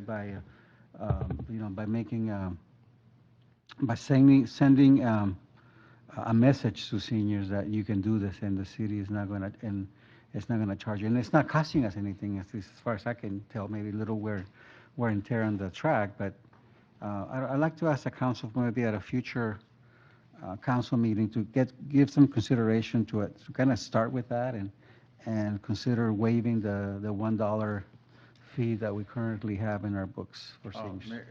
Councilmember, actually, we're going to be bringing you a comprehensive discussion on fees as part of the Aquatic Center and other ones, and that'd be a good time to do that. Okay. Because that's where we do need to talk about how these programs go forward and how we make things work. But Mr. Piedra, anything else on that, or? Basically, what I would suggest, if we proceed in waiving fees, I would suggest that we do it, and because we have considered that, is consider doing the sponsorship if the individual participating in the program is part of the adult walking club. So we can consider, obviously, as Gustavo pointed out, he keeps a daily log of who participates. When we do the walking club, he physically also goes over there, makes sure that, the seniors get some exercise before they actually start walking, and so he prepares them for that. So I would suggest that we consider it under the form of a city sponsoring an adult walking club, where whoever's registered for that basically can, we can potentially waive the fee. So if we sponsor it in that manner, then otherwise we run into the situation where we're saying, well, why can't you do it for other groups? In other words, So- you treat it as a sponsorship. Exactly, That's and the the problem. city basically sponsors the program. Yeah, I like That's that how I idea. would suggest that we proceed with it. But I really appreciate, Mr. Duran, your thought that we look at this holistically, Yeah. because we often Yes. are pitted between the adults are saying, why isn't everything free for us? And, the kids, and the response is, well, we have children paying for their events, and we're just trying to, we have a very, very small pie. That funding doesn't get any bigger, so we have to best manage money that we have. And so everybody has to pay a little bit so that we can do what we do. I just want to say, recently, and I think a lot of us have had these meetings, I was blessed with a 2+ hour meeting with that group. And I do want to echo, Gustavo, while we were all getting beat up, they were definitely recognizing that your work there is certainly tremendous and above par, and they certainly recognize that. So, but one of the points of discussion that came up and I don't know if you've had an opportunity to check into this, is that some cities are charging a non-resident fee above and beyond what a resident is paying. I know this happens in a lot of other cities in Coachella Valley, because I see it. As of right now, we're not doing that. No, we're not. And, so, and if other cities are doing that, and I think Calexico was mentioned that we're not sure, because we're not sure about the source, but there was a comment made by one of the seniors that Calexico is charging or is turning away non-residents.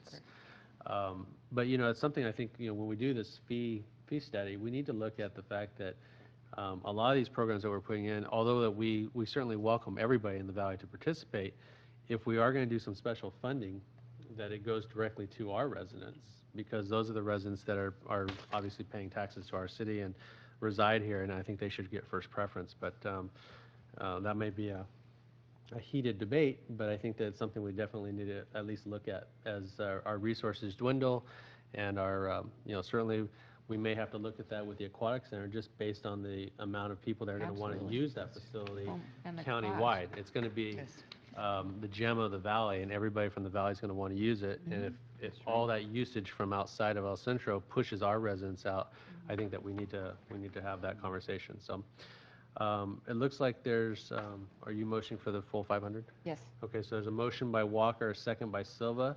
Did I hear, or if I may, if we're under discussion, will we make it conditional though, or? I think she's, go ahead. Yeah, right. The motion is to approve the sponsorship. If the sponsorship then is backfilled through the foundation, then we would simply have the money When is back your next, available. Well, we can, it's kind of ad hoc, but we can definitely put a request to do it here in the next 10 days. So maybe, Marcelo, Gustavo, if you could maybe make this same request and schedule with Foundation. Plus. Plus. Yes, you could possibly do that. I understand Mr. Cardenas's slight reluctance, only because we'll be, basically out of funds and we don't know what's going to come up over the next few months. Maybe nothing, but maybe 5 more things, we don't know. So I think that's the condition that Ms. Walker's putting on. Any other discussion or questions? So city clerk understands how to reflect that in the minutes, okay, thank you. All right, please ballot. Passes 5-0. Thank you very much. Great Thank job. you, Gustavo. Good Great job. presentation. Thank you. I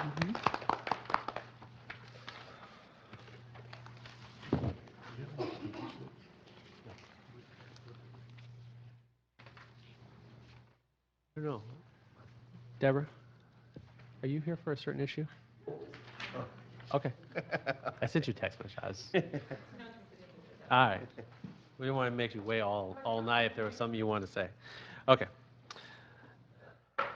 On to, and we are flip-flopping at the request of staff, item number 23 first. I think due to maybe some people traveling or something. Ariel? Yes, hi. Good evening, Mayor and council members. A little out of place, my item is not as exciting as the other ones just before me, but we'll move through. So, we're here to talk about the formation of a town center landscape lighting district.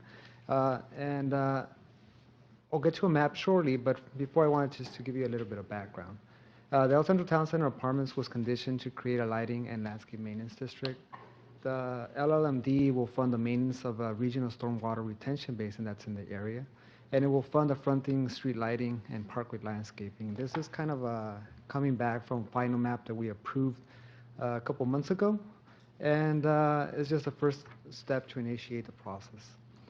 The LLMD establishes a pro rata share based on tributary area and land use. So it has two components to it. Is the tributary area is a component of establishing the fee, and also the land use. The residential would have a higher is a base unit, and then commercial and multi-residential are a higher rate. Once established, the city will take over responsibility for maintenance and recover expenses through the LLMD. So the first item before you, which would be item 23, is to initiate proceedings for the formation of the Town Center Landscaping and Lighting District and direct staff to prepare an engineer's report for said district. So that's the first item before you. Any questions? Is it public hearing or? Shelby, any questions or? No, I'm good. I just have one. Do we have other LLDs in I the just give city? you a map here. You just adopted some For where? your consent agenda. But that was For- residential, though. There's Buena But Vista. those are residential Legacy. though. And Legacy. Is this the only commercial one that we have? This Well, would be the commercial / residential. yeah, it's a Multifamily. multifamily commercial residentials, and we'll get to that on the engineer's report part Okay. of it. All But right. yes, it would be the first that includes First one. commercial. Okay. And this will require a vote of the property owners, correct? Correct. But right now, is it one property owner that controls? It's one property owner controls the majority of it, but there's additional property owners as well. How many? How many other property owners? Because I thought that was all under one owner. It used to, well, YK America controlled quite a bit of it, and they control still quite a bit of it. They control the University of Phoenix area social securities, have quite a bit of parcels there. They in the yellow they own all of those, and the blue one would be the apartments right now that are being built, and to the right of it on the yellow, orangey. It's just a vacant lot that they still own as well. So on gross acreage, they own quite a bit of it. The acreage is a lesser vote because it's undeveloped. So the heavy vote would be on the residential, the multifamily, and the area in blue. I'm sorry, in the pink. This kind of the commercial. They also have a heavy vote as well. But the YK America has ownership on quite a few of the lots on north of Cruikshank, so that's a heavy vote on that end as well. And any conversation with YK regarding this? Yes, they've been fully involved throughout the process. We've consulted with Wilden, which is the same consultant that we've done our other districts, and YK America has reviewed the proposed assessment and the proposed split and methodology of this, and they're in agreement with it. Yeah, they're in support of this, correct? Yeah, they're supportive. Well, it was required, so. Yeah. better be. Yeah, that's right. All right. Any discussion, any questions? A motion. There's a motion by Cardenas, second by Walker, to adopt resolution number 16-21. A resolution of the City Council initiating proceedings for the formation of Town Center Landscaping Lighting District and directing the preparation and filing of an engineer's report related thereto pursuant to the provisions of Part 2 of the Division 15 of the California Streets and Highways Code. Please ballot. Motion passes 5-0. Okay, item number 22. Okay, the next item gets more into the meat of the district and explains how it functions. So now, given us, we have already kind of gone ahead a little bit and have prepared the engineer's report, and that's what's being proposed to have preliminary approval by you, before you right now. With that, I'll go again a little bit with the background. The city has contracted with Weldon Financial for the preparation of an injury report. The report has created zones in the district. This is the first LMD in this nature in the city. Each zone paints according to their benefit. So we spoke a little bit about the different district zones. Zone 1 is in pink for commercial. Zone 2 is mostly vacant land right now in the yellow. Zone 3 in the orange is also vacant. And Zone 4 is the one that's fully developed, or is being developed as apartments, multi-use. Just to give you an understanding of how they establish benefit, they establish based on equivalent benefit units. They call them ABUs. It is an assessment methodology that assigns each parcel a number of ABUs based on its land use. And generally, one ABU is defined as a special benefit, one special benefit allocable to a single-family home, and it is used to compare uses basically between different uses. For example, single-family is one ABU, multifamily is on an acre basis at 4 EBUs per acre. Developed non-residential, that's basically your commercial and other uses, is same as 4 EBUs per acre. And vacant land is kind of a fraction of everything else at 1 EBU per acre. So how the zones were created, they were created to get the rate is based on EBUs, and improvements require maintenance and benefit to the zone. So what that means is each zone gets charged only its benefit. So Zone 1, going to the map, and is just a base. They only contribute for the basin, and Zone 1 is the pink. The area is the commercial, so that's actually the lower rate that they're going to pay.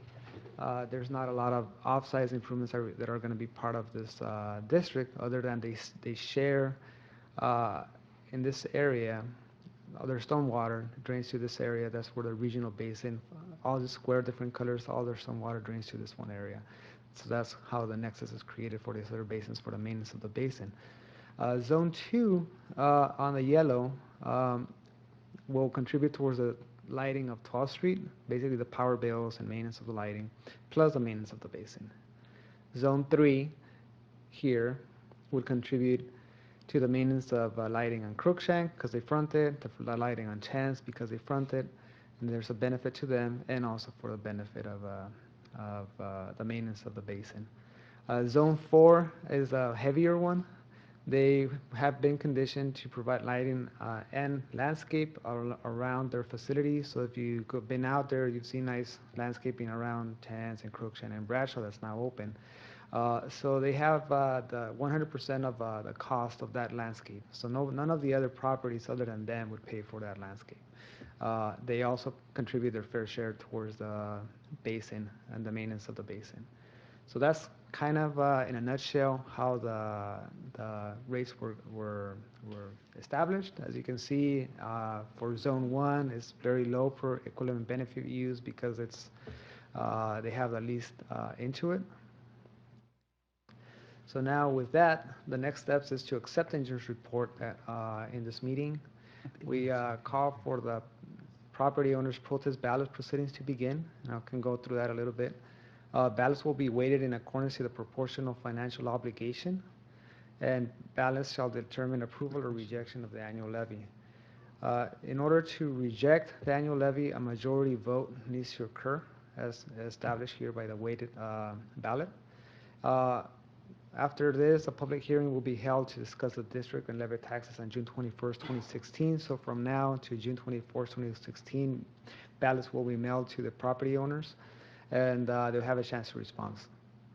The deadline for the ballots is also June 21 of 2016, and we would be reconvening here to discuss that. So for the conclusion, we'd like to accept the report, commence the protest ballot proceedings, and schedule a public hearing on June 21st to discuss levy of the tax and review ballot results. Okay, questions? Remind me, what's the length? We would start this as a fiscal year 16-17 assessment for how long? It's a 1 year, and it gets renewed every year. Okay, so the thought is it's renewed annually, but probably for forever. It's forever, pretty And much. And I think one of the, so in essence, we're asking the property owners to tax themselves to Right. be able to fund a dedicated funding source for the maintenance of their property, which I think is outstanding. If we, that'll ensure that that property is always going to be, well kept, Good. vibrant, Right. lighted. Hopefully, if the water restrictions go away, green, and we're not imposing this on the property owners. They'll be basically accepting that themselves. I think it's good. When you say it gets renewed every year, does that mean that the entire process, what we're doing right now, has to happen every year? Or what part of it it just rolls over unless they take action to rescind? It gets updated, Leticia can help me out here, but you get an updated engineer's report with the expenses. You have to do a corrected engineering report every expenses, year. and Yeah. basically it's a way for the property owners to come to us, come to council, and say, hey, you know what, it's not working for us, you need to ramp up this or reduce this, or just an opportunity to chat in how the district is functioning and renew it. If I may, Mayor, and Abraham, please correct me on it. This is a condition of the zoning, and if they didn't do this, then we would have to go back and we'd ask them, well, then, I guess you're paying for that basin, and you're paying for those lights outright. What we have here is we're collecting the money, and each year, we account for those monies to assure that it was only spent for that benefit, very similar to what you did in consent. Right. So it's an annual levy, but should there be some situation where owner says, you know what, we don't want to do it, well, that means that they would have to come up with another mitigation, which means they pay for it themselves. What we've done is established a mechanism where we'll take care of that, but we use those funds. That's the alternative. And I'm just asking this just for the benefit of knowledge, I guess. Any chance of default? If there is, what is recourse on that? I mean, because this is a self-imposed levying thing. What happens if it doesn't get paid? It's charged to the property tax. We'd have to get a hold of our consultant. Could we have an answer to you on the public hearing for that question? I don't have the answer to that. So it's actually it's an assessment that's attached to the property tax. So basically, if they didn't pay it, they wouldn't be paying their property taxes. Correct. And then we could, if we had to, then the properties get liened, I would imagine, right? Then after 5 years, we could buy it and operate A Target. operate a Target. And actually, Mr. Mayor, this issue of collection is something that staff is working on bringing to the council.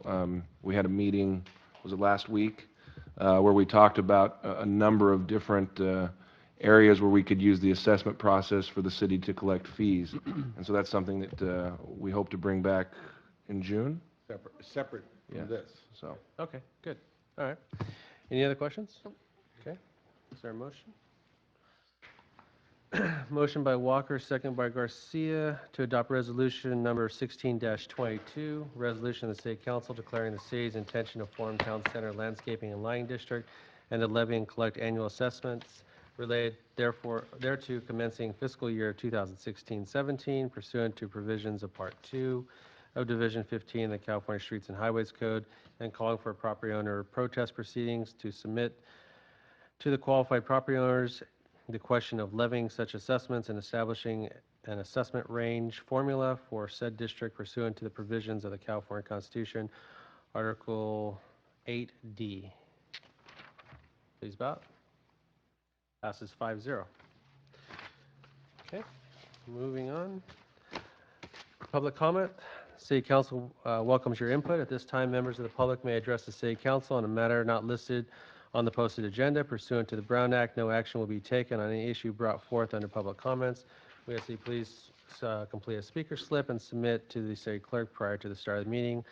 Although you are not required to identify yourself, this information on the speaker slip assists the mayor and all person wishing to address the council are recognized, and also, I'm sorry, skip that.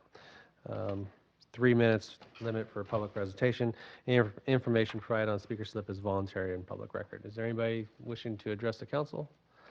Seeing none, we'll go to task force and council members' reports. You want to start, Mr. Silva?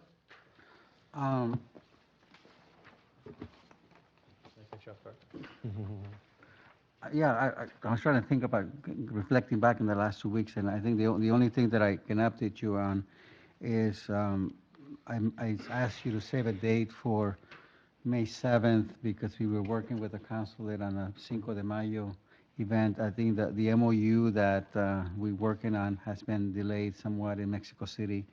And also, it turned out that the old post office had already been booked for an event in the city, so we're not going to have a Cinco de Mayo event on the 7th of May. But hopefully that MOU will come forward to the council very soon, and then we'll again establish a calendar of events at the old post office pavilion. I want to tell the council that the hospital board will be conducting interviews for our CEO on May 2nd.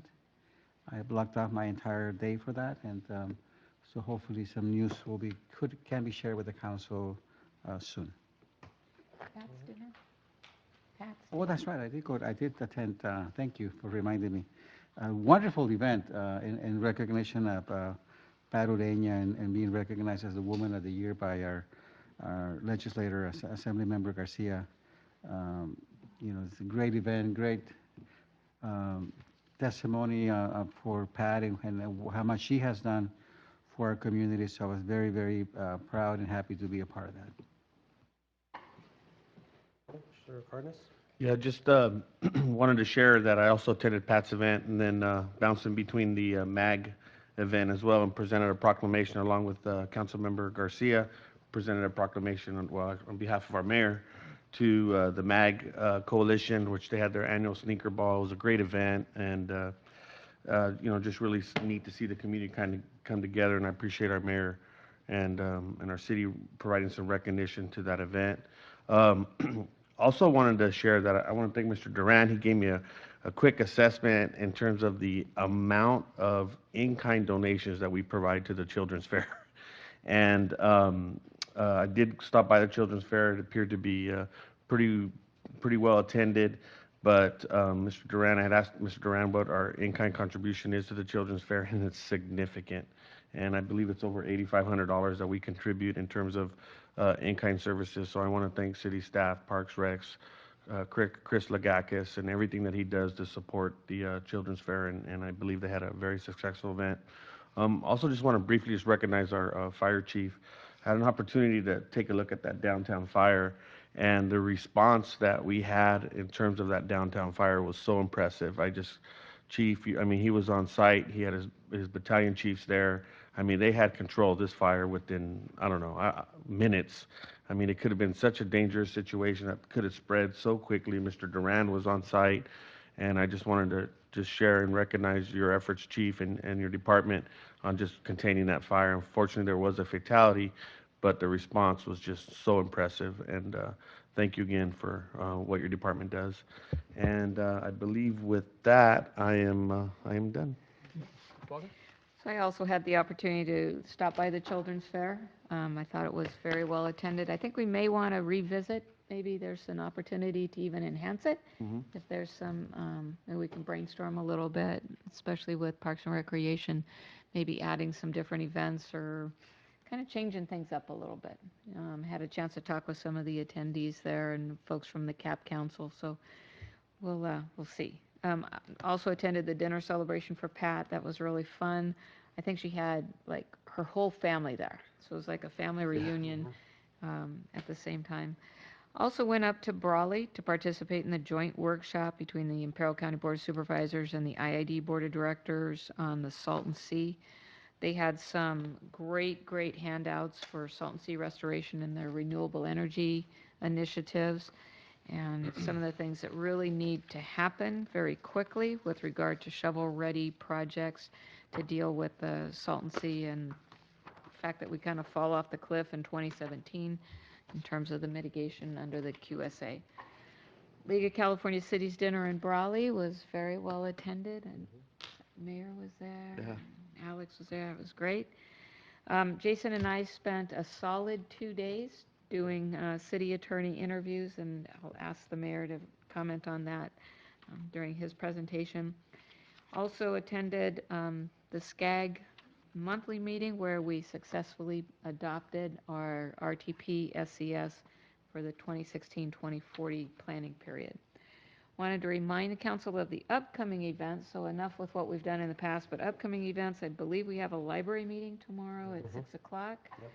We also, if you're interested, the League of California Cities is having their legislative action days next week, but on Thursday, there's going to be a briefing here at 1:30 on those items that the league is going to be advocating for as part of its legislative action days. So that's on Thursday at 1:30. Thursday of next week?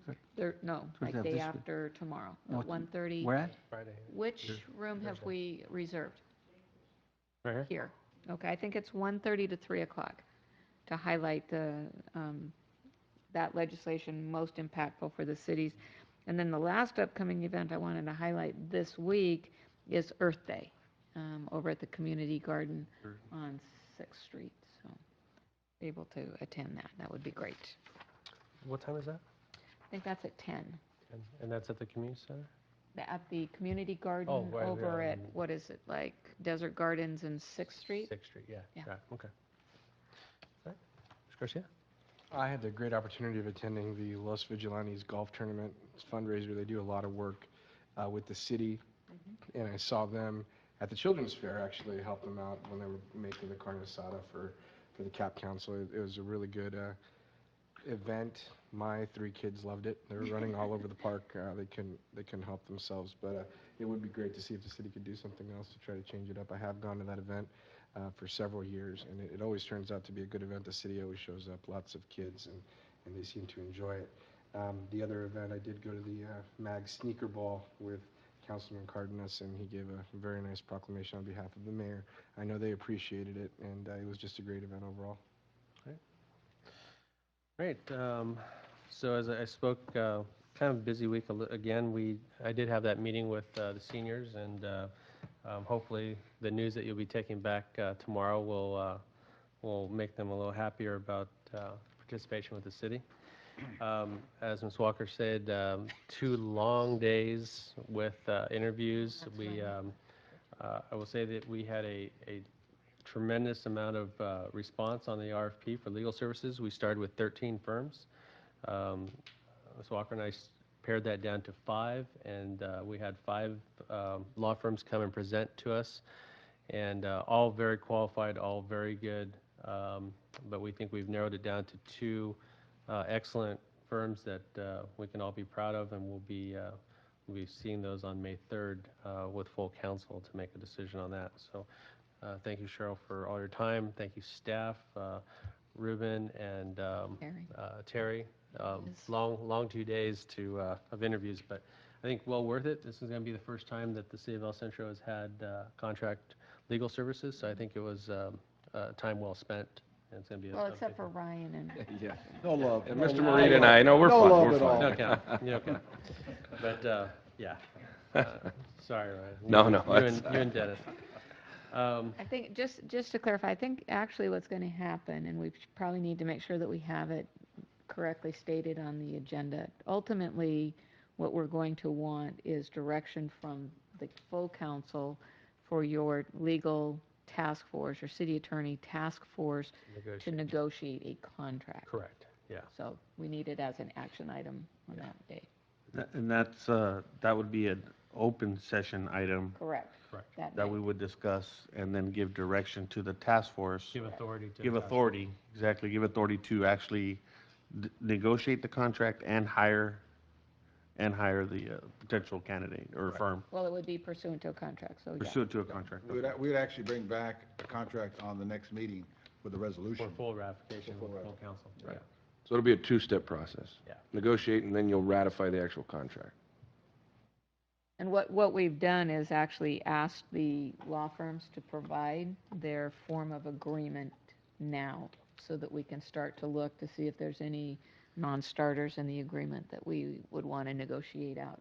Yeah. So we're really fast-tracking the entire process because obviously they've got forms of retainer agreements because they all represent multiple cities. And it would give us an opportunity to say this provision works for us and this doesn't, and then we just move forward with the negotiation process. All right. I want to thank my pro tem for taking care of the sneaker ball and reading that proclamation. It's good food. Unfortunately, I was out of town, and thank you for that. Also, Mr. Silva, for taking care of Pat and rereading that and at her function. All of her family was there, so it was very nice to have that reread at her function. May 12th, State of the City is coming up. I think all of our department heads have also been notified that this year you guys will be playing a major role in my State of the City.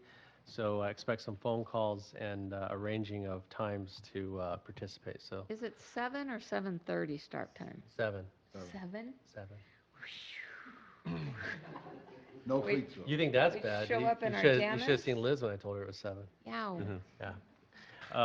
But anyway, so be prepared for that phone call to Wow, wow, wow. don't be surprised.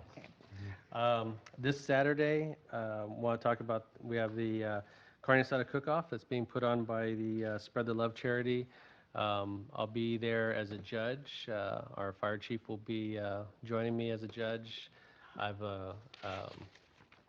wrangled my buddy from the mayor of the city of Indio to come down and be a impartial judge.